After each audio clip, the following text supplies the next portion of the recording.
certainty and consistency, and I want to raise a question that relates to that.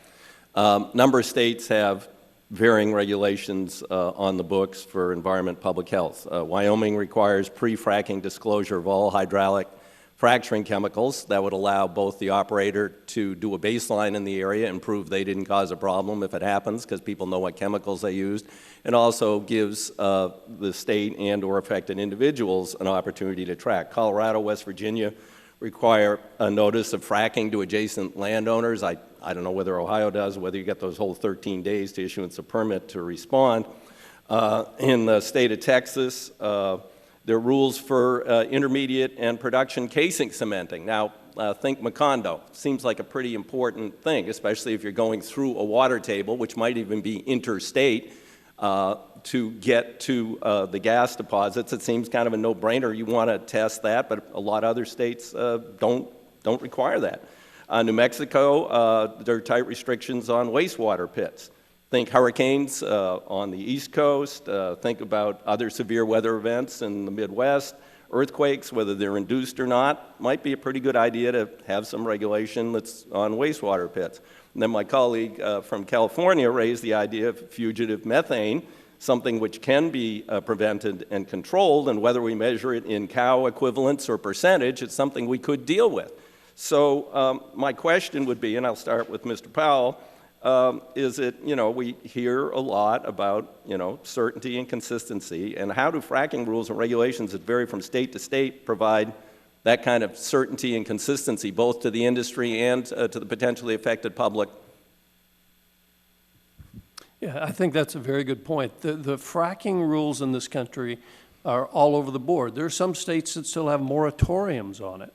So I think we think, particularly when it comes to disclosure of the chemicals that are used and the hole integrity or the well integrity, that there should be some basic standards on public lands that should be followed. Currently, that's not done when you look at the variety of state regulations across the country. Okay. Anybody else want to comment on why having this sort of inconsistency benefits the industry? Yeah, I would. Fracking rules point to the end of a well. After you construct a well, you go in and complete a well. That's a particular operation. Fracking rules only identify the tail end of that portion of a well as it's being constructed and readied. But wouldn't that include testing the casing and the cementing? It could. Well, shouldn't it, don't you think? In Ohio, it does. Good. That's great. But some states don't have that rule, and it seems to me a pretty basic thing. We went through Macondo. Why would we want to repeat that on an interior portion of the U.S.? I would agree with you, and we have to have comprehensive rules that address from the very beginning at the permitting process. You have to assure proper well construction. It's a holistic approach. It's not a single approach. Okay, we can agree on that. So the question is, what if the government just established a baseline, and in any state that has casing requirements, you're exempt? Any state that has inadvertent methane escape requirements, you're exempt. Any state that has requirements on disclosing the chemicals used, you're exempt. But we set a floor because there are some states that are choosing not to take the steps that apparently Ohio has taken, perhaps because it's a more populated state.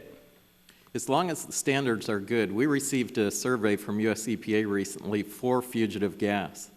US EPA is trying to analyze production in states. They sent us a survey. The model that was used for the survey is so flawed it was ridiculous. When we worked with the US EPA staff that sent us the thing, gave them the actual numbers. For example, the number of compressors that are used for compression. The number that they had put in for Ohio was ridiculous. Okay, but I mean, if we just went to we don't want the inadvertent escape, I have impatience with the bureaucracy around here many times on many issues. Okay.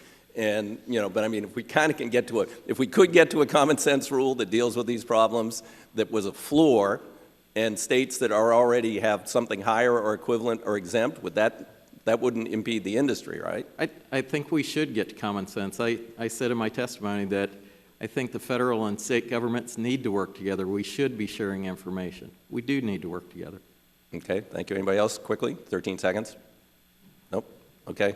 All right, thank you. The gentleman yield to me real quickly. Yep, sure.